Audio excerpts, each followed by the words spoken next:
Oak Creek Memorial's graveyard shift hums with fluorescent lights buzzing overhead, casting everything in that particular shade of institutional white that makes 3 a.m. feel permanent. The smell of antiseptic cuts through burnt coffee from the nurse's station, a smell Sarah Chen stopped noticing somewhere around her second deployment. She moves through the ICU bay with measured steps, scrubs perfectly pressed despite the 12-hour rotation ahead, her blonde hair pulled back so tight the style itself looks like discipline. Her left hand trembles slightly when she reaches for the chart rack near Bay 4, a tremor that appears and vanishes like a ghost. The moment she touches a patient's wrist to check the foresight, the shaking stops entirely. Muscle memory is a tyrant. Her body knows the difference between waiting and working. The faded unit patch is still there, sewn inside the jacket lining in her locker, the only thing she kept from a life she was ordered to erase. She touches it sometimes during her break at 4:24 a.m. when no one is around, running her fingers over the stitching the way someone else might touch a rosary. The patch is from the Naval Medical Support Unit deployed to Helmand Province in 2015, the letters barely legible now after being washed 600 times. Nobody at Oak Creek Memorial knows that this quiet night nurse once ran a field hospital in Marja under mortar fire. Nobody needs to know. The scars on her forearms catch the fluorescent light when she adjusts an 4 drip in Bay 2, surgical scars so precise they could only belong to someone who knew exactly where a blade should go. A resident passes by, glances, doesn't ask. Nobody asks. She never explains. That's the agreement she made with the Pentagon when the extraction went wrong in 2017. Disappear into civilian life. Become nobody. The records were buried. The team was buried with them, at least officially. Now she wears scrubs instead of body armor and saves lives 8 hours at a time instead of 17 lives in a single night under Marjara's dust. The work is smaller. It feels like punishment. Dr. Hargrove arrives for morning rounds 20 minutes late, coffee in hand, the kind of man who believes that punctuality is a courtesy extended downward, not expected from people like him. He's 53 with the posture of someone who's never questioned his own authority and doesn't plan to start now. His surname alone carries the weight of old money and older assumptions, Bennett family connections going back 3 generations in Raleigh medical circles. He scans the ICU bay with the practiced eye of a surgeon who sees the hospital as an extension of his own ego, and when he watches Sarah finish a dressing change on the post-operative patient in Bay 3, his jaw tightens just slightly. She's too good. Her hands move with the kind of precision that belongs in an operating theater under controlled conditions, not on a graveyard shift with a nurse who shouldn't know these techniques. The post-op patient in Bay 3, a construction foreman named Marcus, had his appendix removed 6 hours ago. Sarah moves her gloved hands along the surgical site with clinical efficiency, checking the suture line, adjusting the sterile field, her movements economical and exact. The way she holds the dressing is unusual. The way she secures it. The way her fingers know exactly how much tension to apply without causing stress on the incision. Hargrove notices. He always notices when someone competent tries to hide their competence. That's when they're most dangerous to people like him. Bay 4 holds a Marine Corps veteran named Corporal Christopher Matthews, recovering from a training injury, separated shoulder, minor complications, scheduled discharge in 2 days. He's 26 with the kind of alert stillness that comes from military training, the way he watches the room even when he appears to be sleeping. His eyes follow Sarah as she moves past his curtain gap, restocking supplies, checking monitors. The curtain between his bay and Marcus's bay in Bay 3 is only partially closed, maybe 2 feet of open space where the tracking doesn't quite seal. Sarah is assisting with the surgical dressing on Marcus's appendectomy wound when she hears Hargrove approaching with his entourage, 2 residents trailing behind him like remoras following a shark. The dressing is complex. The sutures require a specific technique to avoid putting stress on the incision while maintaining proper tension. Sarah's hands move on their own. She doesn't think about it anymore. The needle goes in at a precise angle, not vertical, not parallel, but the exact angle that distributes tension along the fascial plane in a way that minimizes scarring. The stitch is called a Marja stitch because field surgeons in Afghanistan perfected it out of necessity. You don't have time for cosmetic work when you're operating on a Marine with a GSW to the abdomen in a tent while mortars land 100 meters away. But the technique holds. It heals. It works. Corporal Matthews sees the stitch through the gap in the curtain. He sees the angle. He sees the economy of motion.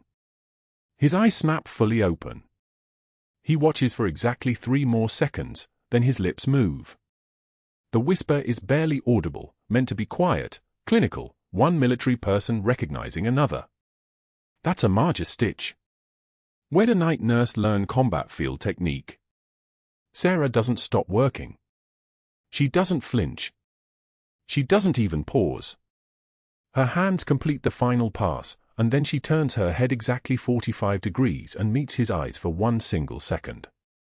That second contains everything: recognition, acknowledgement, a warning not to speak again, and something that might be grief or might be resignation. It's the look of someone who's spent 5 years pretending to be someone else and just realized the mask might be slipping. Then she turns back to the dressing, secures the tape, and steps back from the bed with her composure perfectly intact. The tremor in her hand is already fading before she even reaches for the sharps container. Dressing looks clean, she says to the resident in her normal voice, soft, deferential, the voice of someone who knows her place. No signs of drainage or separation. Patient can be cleared for regular diet in the morning. The resident nods. Hargrove, observing from across the bay, watches the entire exchange. He watches Sarah's hands. He watches the precision. He watches the way she moved, not like a nurse, but like someone operating under fire, like someone who knows the difference between adequate and survival. His coffee cup is halfway to his lips when she finishes, and his eyes narrow just slightly. There's something in her competence that bothers him. There's always something in true competence that bothers men like him because competence is a threat to the hierarchy. Competence suggests that someone doesn't actually need the permission of people in positions of power. Competence suggests that someone could operate independently. Competence suggests that someone might not be as replaceable as they should be. He doesn't say anything. Not yet. He just watches her move on to the next bay, her scrubs perfectly aligned, her hair still pulled back tight enough to look like a salute, and he files it away. There will be time to address this. There's always time. During her break at 4:13 a.m., when the night shift rounds out and the morning crew is still 30 minutes away, Sarah walks to her locker in the break room and opens the door to the thin metal space that contains her civilian life. Her street clothes are there. Her phone is there. And tucked into the lining of her jacket, the navy blue windbreaker she wore on her last day of active duty, is the unit patch. She doesn't take it out. She just runs her fingers over the bump in the fabric where the stitching is, feeling the letters underneath. NMSU. Naval Medical Support Unit. Marja. Helmand Province. The names that don't exist anymore. The people whose records were sealed in a vault at the Pentagon. The team that officially never existed because the extraction went wrong and the whole operation got buried 6 feet deeper than anybody. She touches the patch like it's a live grenade. Like if she holds it too long, it'll explode. You coming to the break room or standing there all day? Sarah's hand drops immediately. She turns. It's Jennifer, one of the ICU nurses from the day shift starting her early arrival.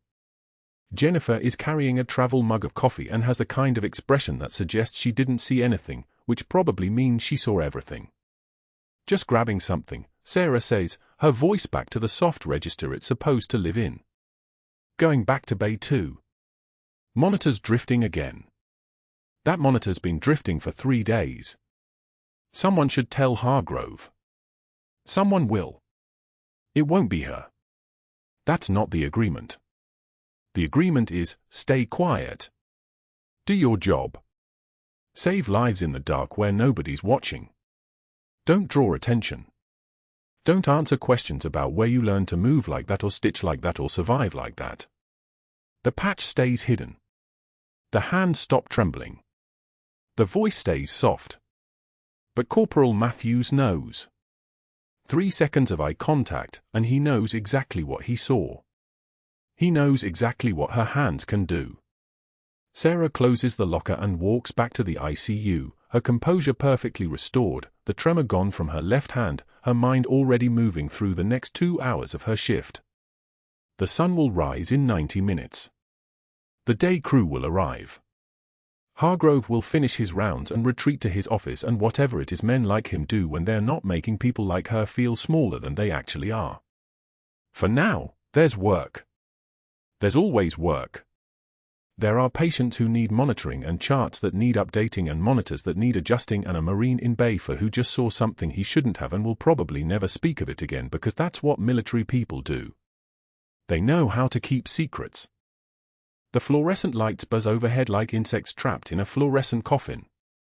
Sarah moves through the bay with her measured steps, checking vitals, adjusting drips, doing the small quiet work that keeps people alive. Nobody's watching. Nobody sees what her hands can do.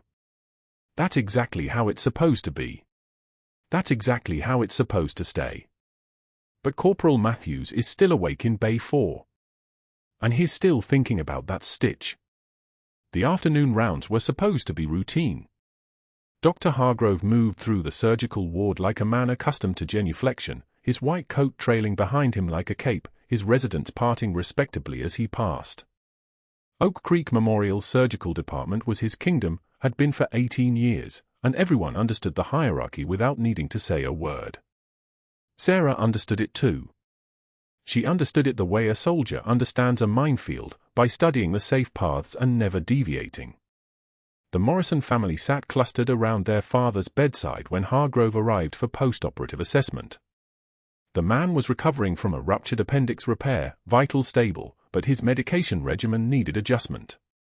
Sarah was documenting intake notes when she heard Hargrove's voice drop into that particular register he reserved for family conversations, measured, authoritative, the cadence of someone accustomed to being believed without question. I'm going to increase his analgesia to manage the post-operative pain. We'll push 1,360 milligrams of acetaminophen every 6 hours. She didn't stop writing. She didn't tense. She simply looked up at the chart hanging from the foot of the bed, at the patient's weight documented in bold, 200 pounds. The math was automatic, burned into muscle memory from fieldwork where dosage errors meant bleeding out under desert stars. Hargrove's calculation was wrong. Dangerously wrong. Not in the way that barely mattered, in the way that stacked on top of other errors and suddenly an elderly man's liver was failing and his family was standing in a different conversation about organ transplants and time running out. She stood. It wasn't a dramatic gesture, just a quiet rise from the stool beside the medical station. She moved to the bedside with a chart in hand and spoke to the room in general, her voice level as a carpenter's line, Dr. Hargrove, the dosage needs recalculation. That's 150 milligrams per kilogram for a 200-pound patient. That's 13,600 milligrams total, not 1,360. The silence that followed was the kind that announces itself. The elder Morrison's daughter looked from Sarah to Hargrove and back again, confusion blooming across her face. The son-in-law's eyes narrowed. Hargrove's jaw tightened visibly, a muscle working at the hinge like a piston seizing. His hands went very still. He stared at her for exactly 4 seconds. Sarah counted them by her own heartbeat, steady as a medic's metronome. Then he smiled. It was not a real smile. It was the smile a predator offers before it shows teeth, and every staff member within eyeline felt the temperature drop. "Nurse Chen," he said, his voice honeyed with malice, "perhaps you'd like to finish medical school before practicing medicine in my unit." He leaned close enough that she could smell his cologne, something expensive and cloying, mixing with the antiseptic reek of the ward. His breath touched her ear. She didn't flinch. She didn't step back. She simply met his eyes and nodded once, then looked at the Morrisons and corrected the chart again with her own hand, writing the correct dosage in clear block letters while Hargrove watched with the expression of a man watching his authority evaporate like sweat on a surgical lamp. It took 2 hours for him to respond. The unit board was positioned directly above the break room sink where every staff member would see it during shift change, a cork surface meant for scheduling and announcements, now commandeered as a public execution ground. Sarah spotted her name from the doorway. The handwriting was Hargrove's own, not typed, not official-looking, something more visceral. More final. The letters were underlined in red marker, bold and aggressive. Nurse Chen, insubordination and overstepping scope of practice, verbal warning documented. The words overstepping was underlined twice. Slashed with the kind of aggressive pressure that breaks the marker tip. She read it once. She allowed one measured breath to move through her diaphragm. Something hot tried to rise in her throat, not fear, not anger. Recognition. She knew this tactic. She'd seen it in military hospitals where junior officers tried to establish dominance through humiliation, staking territory the way animals mark boundaries with scent. The technique was centuries old. The technology was new. Her eyes stung. She let it happen. She didn't blink away the sting, didn't fight it.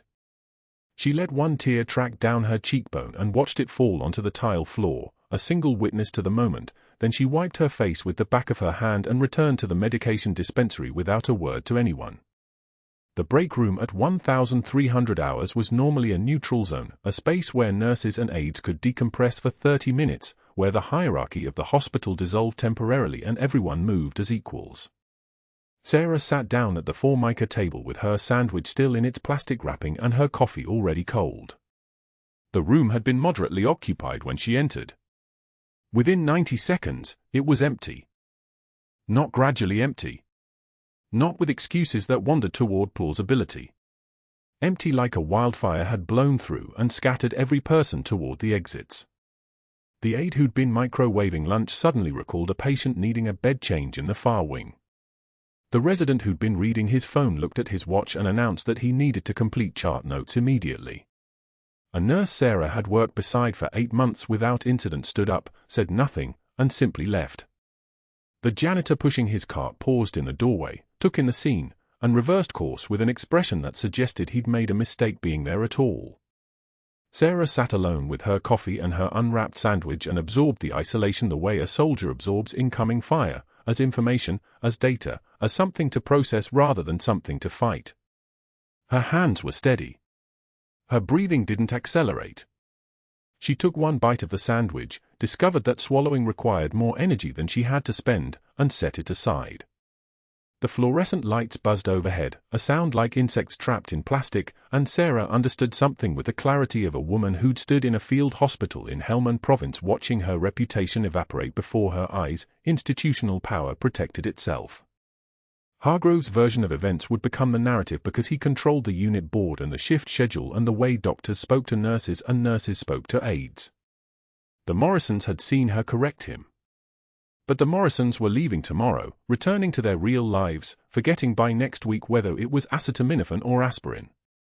What would remain was the red letters on the cork board, the whispers in the break room, the way good people would cross the room rather than stand beside her because proximity to humiliation was contagious. She took exactly one more bite of coffee, tasting nothing, when the PA system came to life with a crackle that made her shoulders tense. Trauma alert, emergency department. Cardiac tamponade, ETA 3 minutes.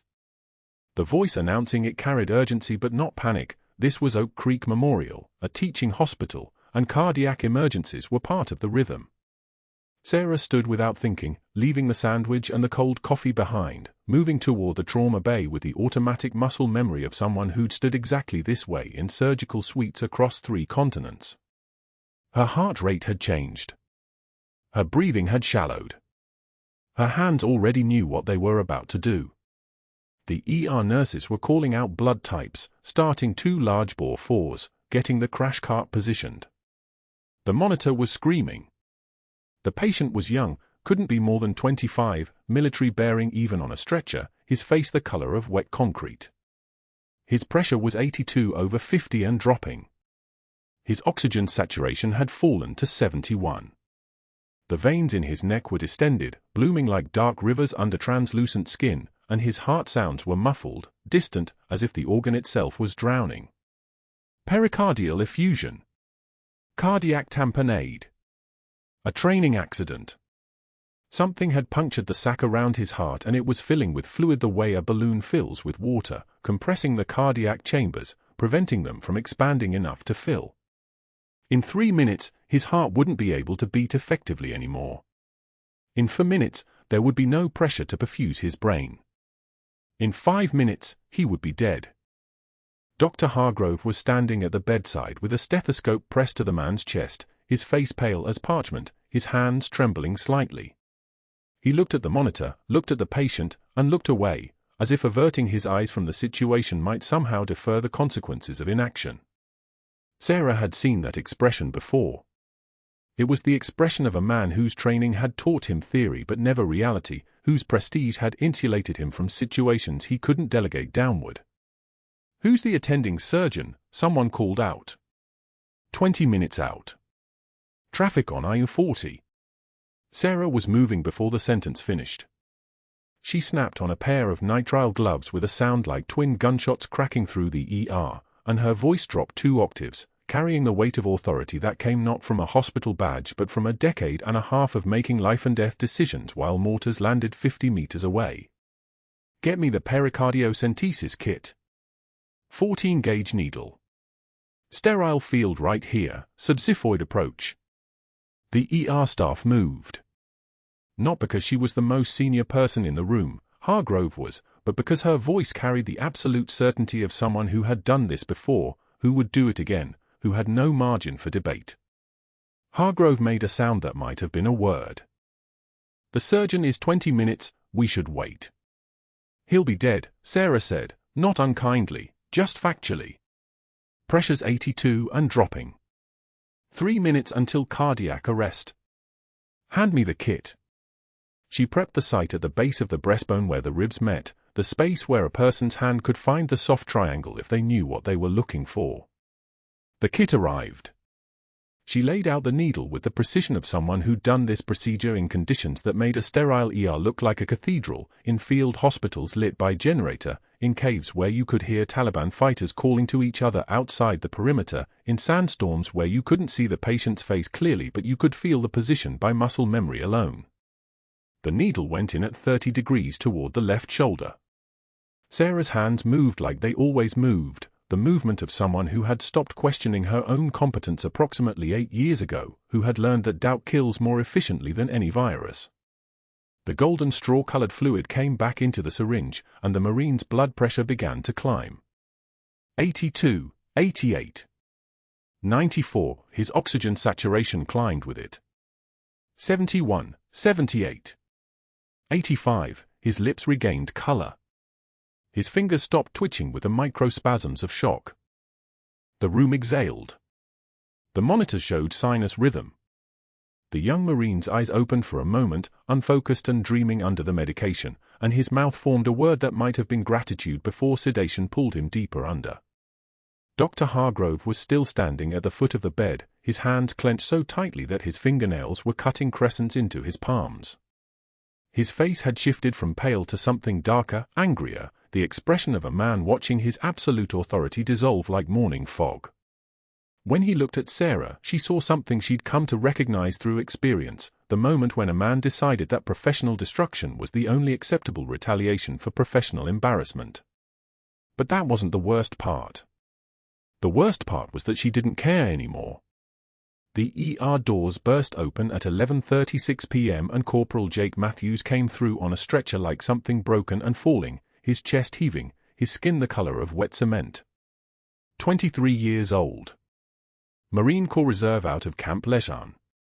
Training accident, a Humvee door closed on his ribs during a mobility drill, and now his pericardium was filling with blood, his heart compressed in its own fluid like a fist closing. His oxygen sat was 64 and falling. His blood pressure was 78/42. The triage nurse called it overhead, cardiac tamponade, estimated fluid load, ETA surgeon 20 minutes. Dr. Hargrove stood in the ER with his hands on his hips, and Sarah watched his face do something it had never done before. It went blank.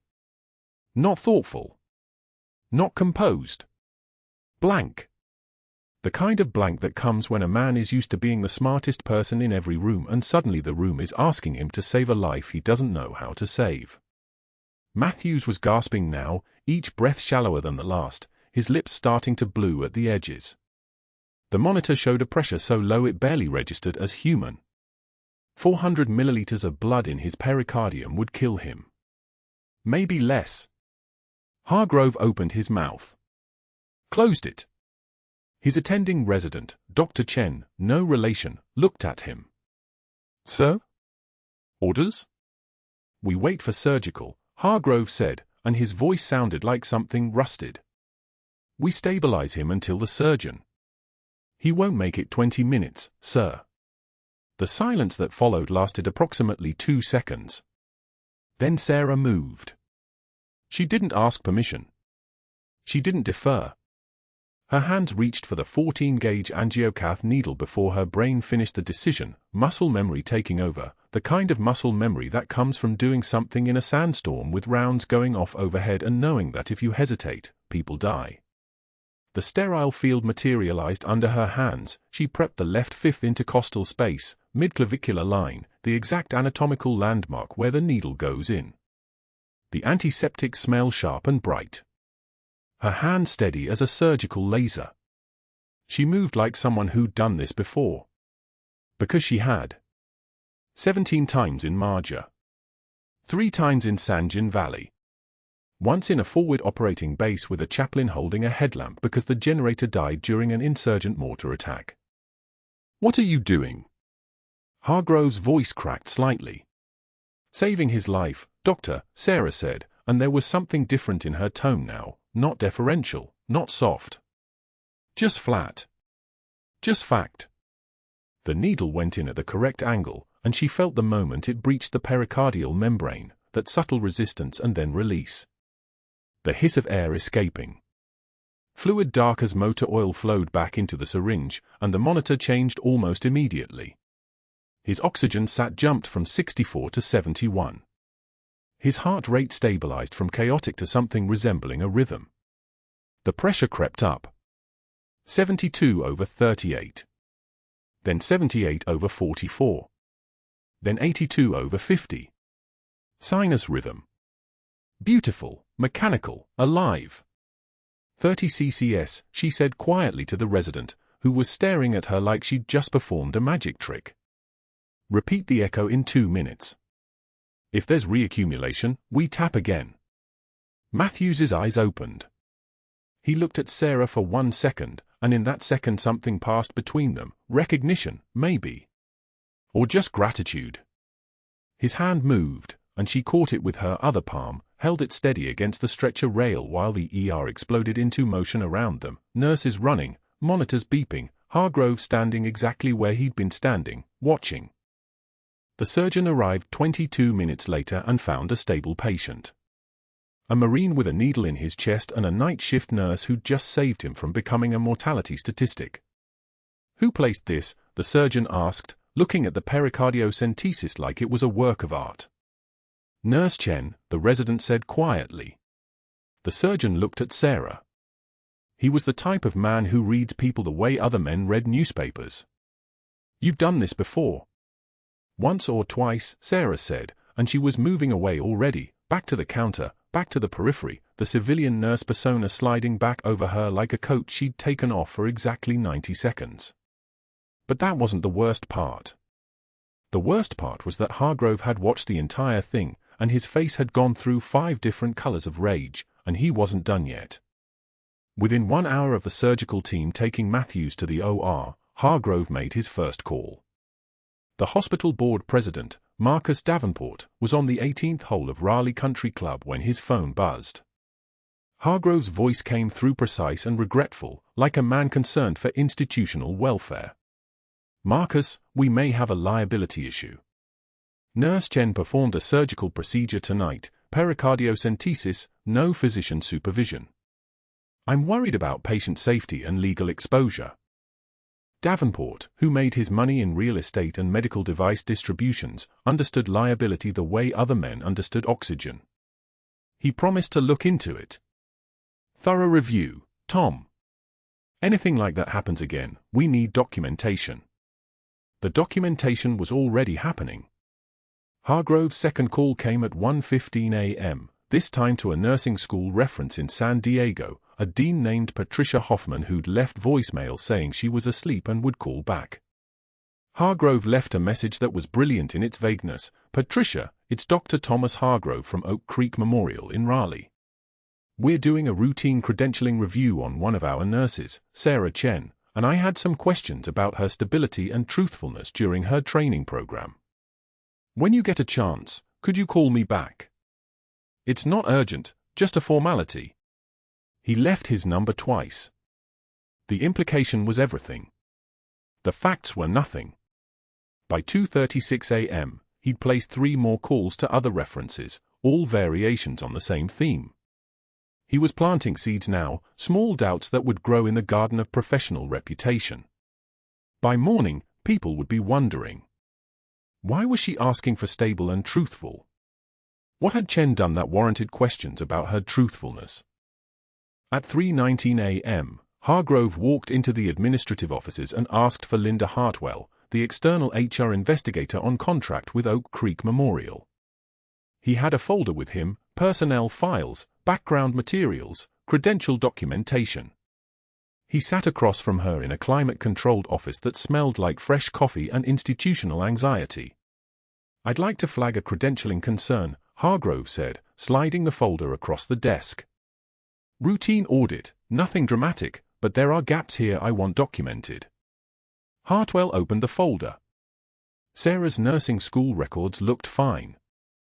Her RN license was current. Her certifications were clean.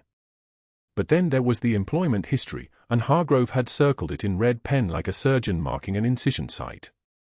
3 years. Completely unaccounted for. She'd worked at San Diego Medical Center for 2 years, and then there was nothing. No employment, no address, no records. Then she appeared in Raleigh 18 months ago with a new address and a new job application. Where was she for those 3 years? Hartwell asked. "That's what I'd like to know," Hargrove said, and he sounded genuinely concerned. "What nurse has that kind of gap and won't explain it? What is she hiding?" He let that sit. "Let it breathe. I'm not suggesting anything. I'm just concerned. For patient safety." Hartwell made a note. Then another. She started dialing references, and every call reinforced the narrative Hargrove had planted. Vague concerns. Questions about stability. By the time Hartwell had made 6 calls, she had a picture of a nurse with a questionable past and something to hide. The suspension notice came through at noon the next day. Sarah received it during her off shift, a certified letter delivered to her apartment. The words were clinical and official, pending investigation for practicing medicine without a license. Suspension effective immediately pending HR review of credentialing materials and employment history gaps. She held the letter for exactly 3 seconds, and her jaw clenched once, a muscle twitch, nothing more. Then she folded it and placed it on her kitchen counter with the same precision she'd used to place the pericardiocentesis needle. She sat on her couch and stared at her hands. Hands that had sewn a human being back together in a field hospital under fire. Hands that had held a compression dressing while a Marine bled out and then lived because of the pressure those hands maintained. Those hands were now illegal. The escorted exit came at 4:15 p.m. the next day, right at shift change. Security was waiting at the nurse's station with a cardboard box for her personal belongings. The HR director, a woman named Patricia Voss, read from a prepared statement loud enough for the entire floor to hear. "Sarah Chen, you are suspended pending investigation for practicing medicine without a license. This is an immediate termination of your employment status and access to hospital facilities." The other nurses didn't look at her. They suddenly had charts to review, medications to verify, patients to check on. The break room that had emptied when she sat down last week would have looked welcoming right now. Sarah packed her things, the stethoscope, the badge, the clip light she'd bought herself in 2019, and walked out through the main lobby at 4:32 p.m., exactly when the day shift and night shift overlapped, when the maximum number of people would see her. She moved through that lobby like she was walking through Sanjin Valley again, like the weight of invisible eyes was the weight of invisible mortars, like she'd learned to survive worse than this. The unit board still had her write-up posted, the words about insubordination and overstepping scope of practice visible to every staff member. She passed it without looking. She passed the ER where she'd saved Corporal Matthews's life 48 hours ago, and nobody in there looked up to wave goodbye. The rain started when she hit the parking lot, not heavy, just steady. The kind of rain that made the asphalt shine like a mirror.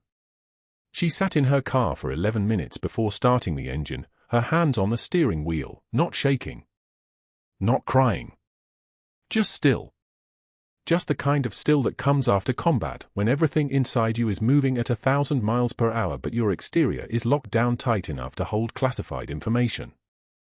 She had been a senior chief petty officer once. She had run field hospitals in Marja under fire. She had trained combat medics. She had medals that didn't exist in any official database, commendations that had been redacted so thoroughly that not even the military records acknowledged she'd earned them. The government had ordered her to erase herself, to become Sarah Chen the civilian nurse, to disappear into a life that looked small and unremarkable from the outside. And now she was erased again, this time by a man who didn't even know what he was erasing. The call came at 2:44 p.m. on a Thursday, while Dr. Hargrove stood in the Oak Creek Memorial parking lot with his golf shoes already laced and his handicap on his mind. The hospital board president, Gerald Whitmore, answered on the second ring. He always did for Hargrove, the way subordinates answer for emperors. Hargrove's voice was smooth, conversational, the voice of a man reporting a problem to someone he'd already solved it with dozens of times before. Gerald, we have a situation with one of our night shift nurses. Sarah Chen. She performed a procedure last night that was beyond her scope, a pericardiocentesis, actually. Cardiac tamponade case. Worked out fine, but the concerning part is that she knew exactly how to do it. Too exactly, if you understand. There was a pause. Whitmore was calculating, same as Hargrove. These were men who understood that hospital politics were nothing more than mathematics dressed up in scrubs. You're suggesting what, exactly? I'm suggesting her credentials don't match her competencies. Either she's fabricated her background, or she's been practicing medicine without a license for some time. Either way, we have liability. You want her gone. I want her investigated. But yes, Gerald, I want her suspended immediately. Before she kills someone. The line went quiet except for the sound of golf clubs being loaded into a trunk. Hargrove smiled. He understood the language of power, the way suggestions became commands when delivered by the right person to the right audience. Whitmore would call the nursing director. The nursing director would initiate protocols. And Sarah Chen would simply disappear from the roster. What Hargrove didn't know was that he'd just activated every alarm in the Federal Registry for access to classified military databases. By Friday morning, Hargrove had moved to stage 2 of his campaign. He'd pulled Sarah's nursing school references from her personnel file, 3 instructors from UNC Chapel Hill, all of them professors now, all of them men who'd taught dozens of nurses and wouldn't remember one quiet student from 18 years ago unless reminded. He called them in sequence, his voice carrying the careful concern of a peer who'd stumbled onto a troubling pattern. I'm calling about Sarah Chen, one of your graduates from 2006. We're conducting some background reviews and I've noticed some gaps in her employment history that are unusual. I'm wondering if you ever noticed any stability issues during her academic time? Any personality changes? Truthfulness concerns. The first professor, Dr. Hartley, didn't remember her clearly. Fine student. Quiet. Why? Just being thorough. If she mentioned anything about military service, prior commitments, anything that might explain these gaps. A pause. Hartley was old enough to understand what these questions really meant. No. Nothing like that. I remember she did excellent work with trauma cases during her clinical rotation. Very steady under pressure. Hargrove thanked him and moved to the next call. By the third reference, the damage was planted like a seed, not explicit, nothing libelous, just questions that hung in the air like smoke. These men would remember the calls now. They would mention them to colleagues. The whisper campaign had begun. The external HR investigator arrived Monday morning carrying a leather briefcase and the kind of neutral expression that made everyone nervous. Her name was Victoria Marks, and she'd been hired by Whitmore to review Sarah's complete personnel file with one goal clearly implied: find something. She found gaps. Marks spread documents across the HR conference table like a detective at a crime scene. 2006 to 2008 represented an employment blank. A 3-year void. No W-2s, no filing records, nothing. Then Sarah appeared suddenly in Raleigh in 2008, working private duty nursing, then transitioning to hospital work in 2010 with no explanation for the interim years. Marks called Hargrove into the room at 3:15 p.m. "These gaps are significant," Marks said, tapping her pen against the blank space where Sarah's early career should have been. No employment verification. No tax records. Either she wasn't working in the United States, or her employment was off the books, or the records are falsified. Hargrove leaned back in his chair like a man who'd been expecting exactly this news. "I suspected as much." When I questioned her about her competency level last week, she became defensive. Wouldn't explain how she knew advanced surgical techniques. "I believe she's either misrepresented her credentials or she's been operating under false pretenses." Marks made notes. She was good at this work, the kind of good that came from not asking questions that would complicate her findings. She had a conclusion before she had evidence, and everything she found was filtered through that lens. By Wednesday morning, her report was complete, credential verification incomplete. Employment history contained significant unexplained gaps spanning 2006 to 2008. Pattern of behavior suggests possible credential fraud or undisclosed professional background. Recommend immediate suspension pending further investigation by State Nursing Board. The suspension letter was written before Sarah even knew she was being investigated. She learned about it Thursday morning when security appeared at her apartment at 6:48 a.m., before her night shift started. 2 officers in pressed uniforms, one older with kind eyes, one younger who wouldn't meet her gaze. They carried an envelope sealed with the hospital's logo. "You're to report to Human Resources immediately," the older officer said. "You're suspended pending investigation. You're not to enter the hospital facility except to collect personal items from your locker, and you're to be escorted during that time." Sarah took the envelope and nodded. She didn't ask questions. Questions were for people who didn't already understand what was happening. She changed out of her scrubs, left the apartment in jeans and a gray jacket, and drove to Oak Creek Memorial because that was what the letter instructed. The walk from the parking lot to the staff entrance felt like traveling through time, each step taking her further from the person she'd been and closer to someone else. Smaller. Older. The kind of woman people look through instead of at. The escort officer, the older one, walked beside her with his hand never touching his belt, the way you walk with someone who's already broken. They took the long route to the locker room to avoid the main corridors, but they failed. They entered at shift change, that precise moment when the day staff flooded the hallways and the night staff trickled out, and everything Sarah had worked to build at Oak Creek Memorial became visible to everyone at once. A night shift nurse being escorted out by security at 7:02 a.m. The hospital rumor mill didn't need details, it only needed the image. Sarah's locker was in the back corner, the one she'd claimed on her first night 3 years ago. She opened it and the faded unit patch was right there, still hidden in the jacket lining where it had always been, where it would stay hidden. She removed nothing else. Her scrubs hung there, 3 pairs that the hospital owned, and she closed the locker and locked it and didn't look back. The drive home took 17 minutes. The apartment was silent except for the refrigerator humming its lonely note. Sarah sat on the couch in the same clothes she'd worn to the hospital and watched the sunlight move across the living room floor in a way it never had before, because before, she'd been asleep during daylight. Now she was awake, watching it, unable to move away from it. 3 days passed in a kind of suspended animation. The termination letter arrived on Saturday, effective immediately. Her nursing license was under review. She was instructed not to contact any hospital employees. The State Nursing Board would be in touch regarding credential verification. On Tuesday morning, 3 days after her suspension, Sarah drove to the Raleigh VA hospital on New Bern Avenue. She didn't have an appointment, didn't have a referral. She walked through the entrance marked Mental Health Services and picked up an intake clipboard with hands that felt like they belonged to someone else. The waiting room was what she'd expected, veterans in various states of broken repair.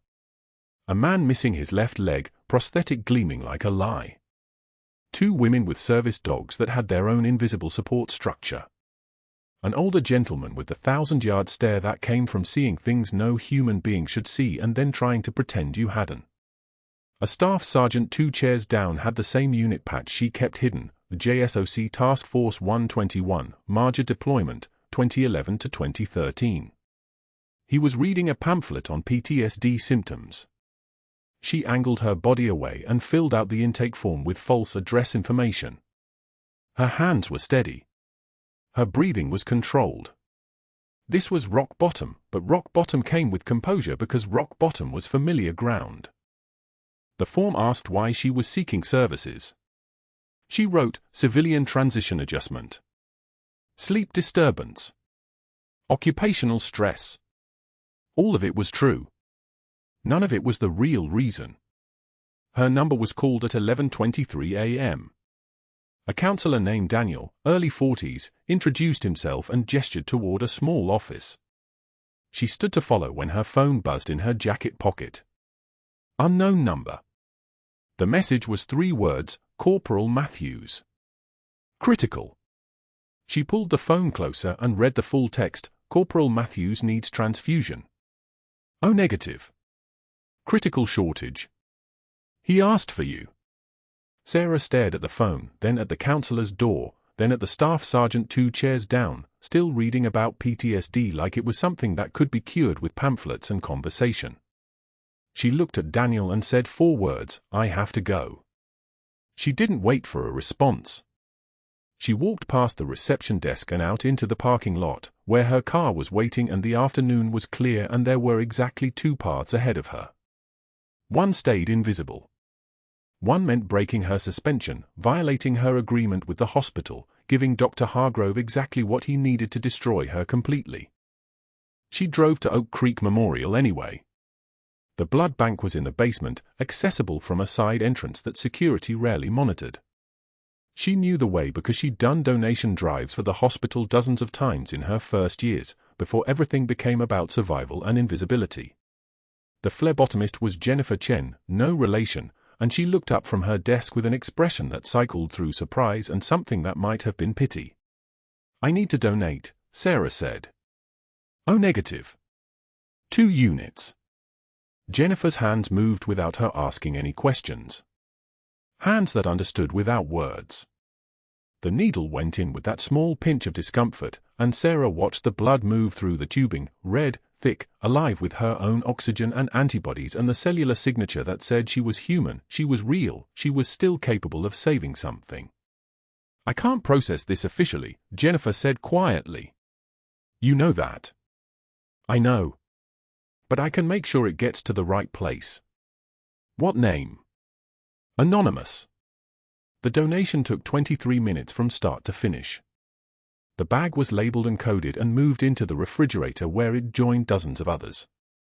Sarah sat in the recovery area for the required 15 minutes, accepting orange juice and saltine crackers like a ritual she was performing for someone else's benefit. Her hands were steady. Her pulse was normal. Her oxygen saturation was fine. She drove home at 3:15 p.m. and waited for the consequences. They came by evening. Dr. Hargrove learned about her unauthorized hospital entry from security logs and filed additional charges with human resources. He called Whitmore himself this time, his voice sharp with righteous indignation. She's unstable, possibly delusional, and now she's stalking patients. She entered the facility in violation of her suspension order. I'm demanding immediate termination and referral to the State Nursing Board for criminal investigation. The termination letter arrived by courier at 7:22 p.m., printed on hospital letterhead, signed by a director she'd never met. Effective immediately. All credentials under review. All compensation ceased. Refer to legal counsel regarding potential liability claims. Sarah sat in her apartment with moving boxes stacked against the walls, boxes she'd never unpacked in 3 years because she'd never unpacked them in 17 years of changing identities and locations and lives. She held the faded unit patch in her hands, the one thing she'd kept from before, and she wondered if staying invisible was ever really an option, or if it was just a story she told herself while waiting to be erased. Outside, the evening was turning dark and quiet. No one was coming to help. No one even knew who she really was. The knock came at 7:08 p.m. on a Tuesday. 3 deliberate raps on her apartment door, the kind that meant authority, command structure, purpose. Sarah didn't move from the kitchen counter where she'd been staring at a single cup of cold coffee for the past hour, watching the surface tension hold, wondering if it was worth drinking something that had died exactly like she was dying, slowly, then all at once. The knock came again. Harder. She opened the door to find Corporal Matthew Chen in dress blues, his 7-year-old daughter standing between him and a woman in navy khaki with silver oak leaves on her collar, Colonel Rita Torrance. Sarah's blood pressure climbed like a climbing wall without a harness. Her hand stayed steady. Everything else inside her screamed. Corporal Matthews met her eyes. He didn't smile. He didn't flinch. He just said one word, the word that had lived in darkness for 18 years, the word that meant the end of every carefully constructed lie. Reaper. The air pressure in the apartment changed. Sarah didn't move. She didn't blink. She felt the walls tilting inward like they were breathing, the whole careful structure of her civilian life collapsing at the sound of a call sign that was supposed to be dead. The little girl spoke first. Her name was Madison. She'd been coached on the drive, voice precise as a rehearsed school presentation. My daddy says you're a senior chief petty officer. The word landed like a salute, formal, respectful, wrong.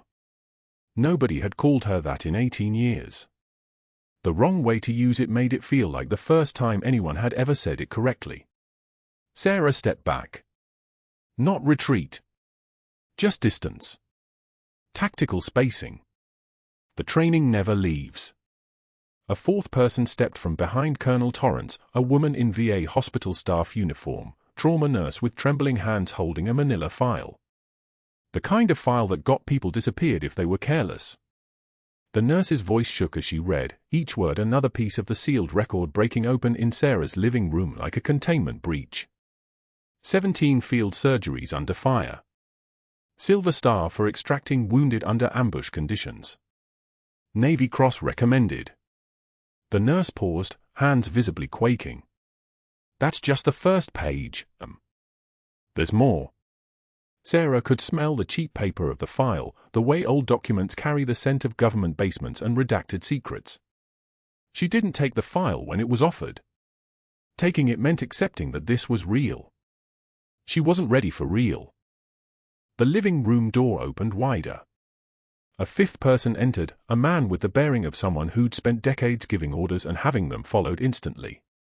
SEAL team leader, she knew the type the way you knew air, everywhere, essential, invisible until it mattered. He was lean like a knife edge, the kind of calm that comes from having already survived the worst. Bronze Star, he said quietly, stepping toward the wall where Sarah had nothing to hide anymore. Silver Star. His voice moved through the room like low-frequency machinery, vibrating something deep. 2 purple hearts. He paused between each decoration like a firing line. And a Navy Cross. Recommended. Never processed because your entire mission got classified into a vault. The 6th person wasn't in uniform.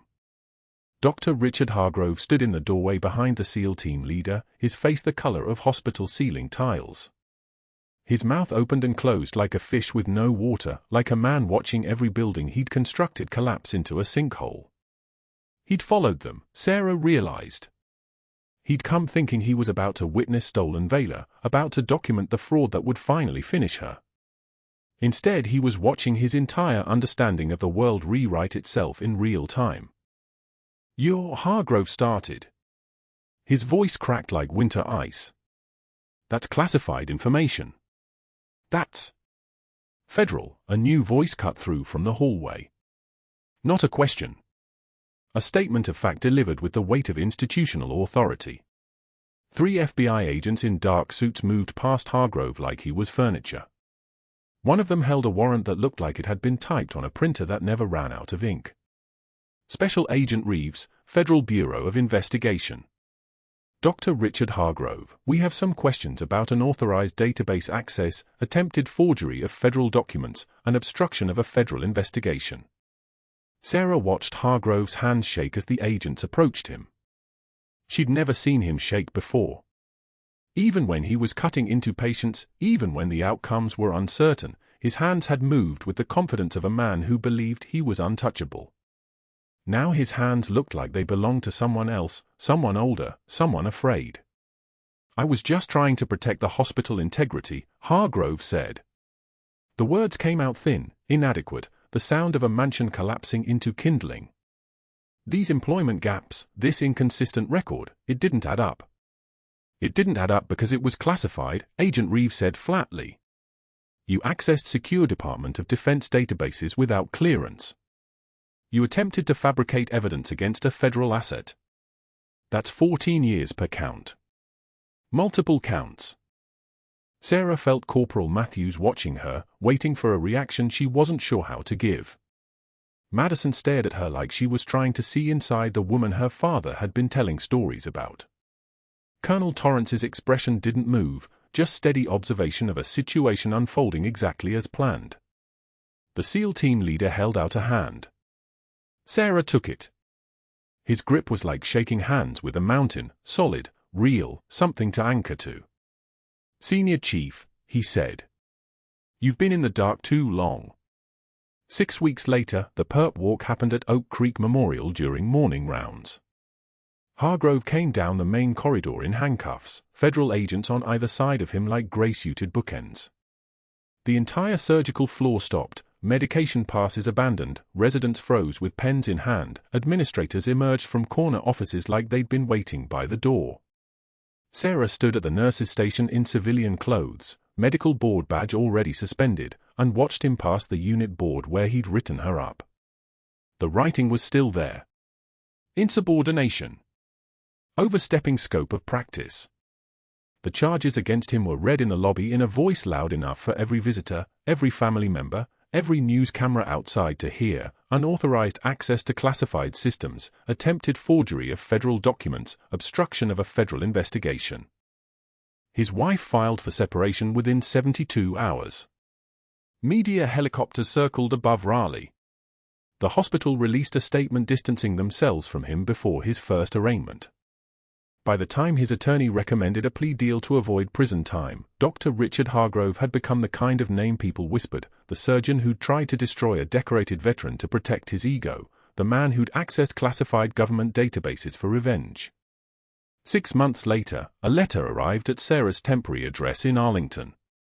Colonel Torrance had thought she deserved to know. Hargrove's guilty plea meant 2 years probation, 500 hours community service, $47,000 in legal fees that consumed his entire retirement savings.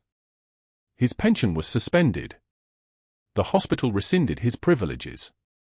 His medical license was revoked permanently by the North Carolina Board of Medicine. The only employment option available to a disgraced surgeon was the Raleigh Community College CPR certification program, teaching high school students chest compressions for minimum wage in a gymnasium that used to be a warehouse. He was 39 years old with no practice, no prestige, no students who recognized the name that had once commanded operating rooms. The letter also included something else. The Marine from the recovery bay, the one who'd recognized her major stitch, had submitted a formal commendation. His statement to investigators had been simple: Senior Chief Chen saved my life using field trauma protocols that only exist in classified military surgical manuals. I recognized those techniques because I served in adjacent operations. She was a legend in Marja, and I watched her save lives when I was supposed to be dead. Sarah's security clearance was restored. Her military record was unsealed, not declassified, but unsealed enough that the VA could officially acknowledge her service. The government couldn't undo what had been done, Torrance wrote. But they could make it right. The USNS Mercy was a hospital ship the size of a small city, grey hull cutting through the Atlantic like a knife through silk. Sarah stood on the flight deck at 0600 hours in dress whites, the faded unit patch finally sewn properly onto her uniform, visible instead of hidden, honored instead of erased. Below deck, in the ship's primary medical training facility, 30 combat medics sat at tables waiting for her first instruction. She taught them the Marja stitch that afternoon. The same technique she'd used in field hospitals under fire, the same technique that had gotten Corporal Matthews to ask the question that broke her cover. Her hands moved with the muscle memory of someone who'd done this when every second meant life or death. The younger medics watched like she was revealing the secrets of survival itself. She was. Corporal Matthews sat in the front row, medically retired from active duty but enrolled in the Navy's physician assistant program. His daughter's drawing was taped to his notebook, a stick figure in a cape, labeled Reaper Saves Everyone. Sarah saw it and felt something in her chest loosen, like a clasp that had been holding for 2 decades finally releasing. During the break, Matthews found her on the flight deck. The ocean stretched endless in every direction, salt air mixing with diesel fuel, the smell of the world moving forward. "Why'd you stay hidden so long, Senior Chief?" His voice was the voice of a young man asking his hero a question he'd rehearsed 1,000 times. "You could have told someone." Sarah watched the horizon. The same 1,000-yard stare from the VA waiting room, but different now. Softer. Like she was finally able to blink. "Because some missions don't end when you come home," she said quietly. "Some cover stories are survival. And because I learned a long time ago that rank and medals don't define you. What defines you is what you do when nobody's watching, when the lights go out, when there's no board to write your name on and no one to thank you." Matthews nodded slowly, the way people nod when something they've suspected their whole lives gets confirmed. "My daughter asked me what real class means," he said. "I told her it's you." Sarah turned to him.